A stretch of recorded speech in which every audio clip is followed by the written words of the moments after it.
When I started making money online with freelancing, I discovered that the money I'm making is not as regular as I want it to be. So what do? I begin to do research on how to scale my freelancing business so that I can start having more gigs, more people to serve, and to also be able to deploy my different abilities and talents and skills that I know how to deliver. So the moment I discovered the answer to my problem, my business grew as a freelancing business. I started having different clients that I was working with to make the more money that I was looking for. In this video, I'm going to walk you through steps that I followed to boost my freelancing business. If you are not already a freelancer yet, watch the next video after this on how to start with freelancing to make money online. The first step I took was this. Step number 1 was streamlining the process. If you are a freelancer, you agree with me that sometimes you might have multiple clients who want to offer you the job. But if you're already working with one person, it's difficult for you to now start working with another person because you need to deliver and finish your tasks on time so that you can have more clients.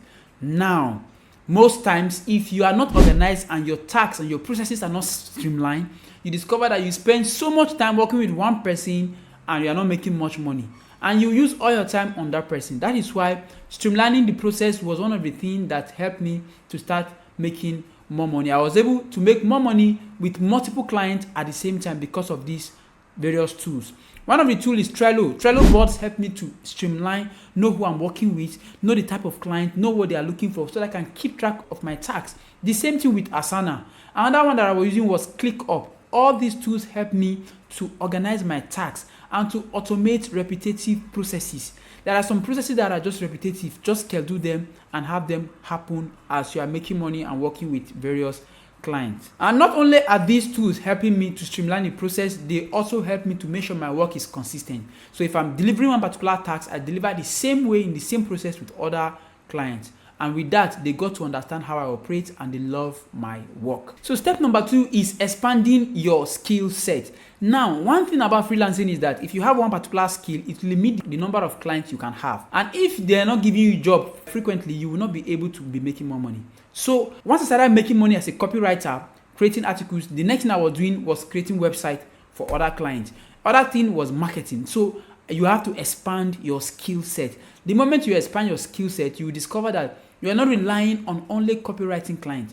You'll be able to get clients who need you to run marketing gigs for them, clients who want you to create a website for them, and that is how you scale your freelancing business. Now, if you don't have the skill, in my own case, I already had a lot of skills before even starting freelancing. But if you don't have the skill, this is what you will do.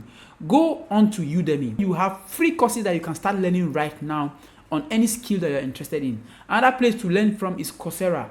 Then another place you can learn finally is LinkedIn Learning. You have a lot of free courses, you have paid and free. Go enroll and start learning to expand how much you can make by expanding your skill set. Now, this will even help you charge higher rates and make more money as a freelancer. So tip number 3 is strong online presence. Now, the moment you have a strong online presence, people can find you by themselves without you going to big gigs. You will not even need to depend on freelancing platforms. Like me right now, I don't depend on all those platforms again. I don't depend on them to be able to work with clients and all that. That is because I've been able to create a professional website for myself, right? Showcase my portfolio, showcase my services, showcase my testimonials, and even have clients do videos concerning my work. With that, I'm able to work with multiple clients and my presence is more visible, and that has made me to be able to charge more money and scale my business. Step number 4 was something I refused to do on time because I was thinking that, you don't need to meet with people and all that. All you need to do is to make sure you have value, make it available for people online. They will find you and they will work with you. But I was wrong. So I discovered step number 4. Step number 4 is networking and building relationship.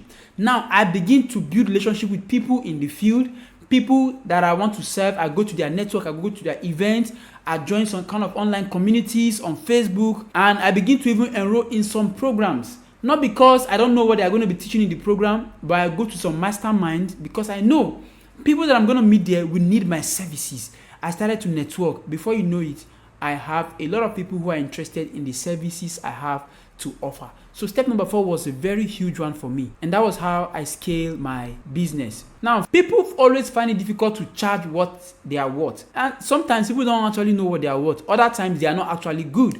But if you are good and you have enough value, you can help people get times 10 of what they are paying you for, then you don't have problem to increase your rate. Increase your rate is not about increasing the money you charge, but increasing the value you also deliver to your client. So increase the value, different angles you can come up with, and make sure that you triple your rate, but also multiply the value you provide by 10. That is the game. If you are increasing how much you're charging, make sure the value you are providing is increasing as well, so that people you are serving will be able to have enormous value from what you do. All right, guys, that is the 5 steps that you need right now for you to scale up your freelancing business. If you are not a freelancer already and you want to know how to do it, click this particular video on how you can make $10,000 as a freelancer. And if you already know what to do, you can also watch my other video about the best platform that you can use to scale your freelancing business. See you in the next video.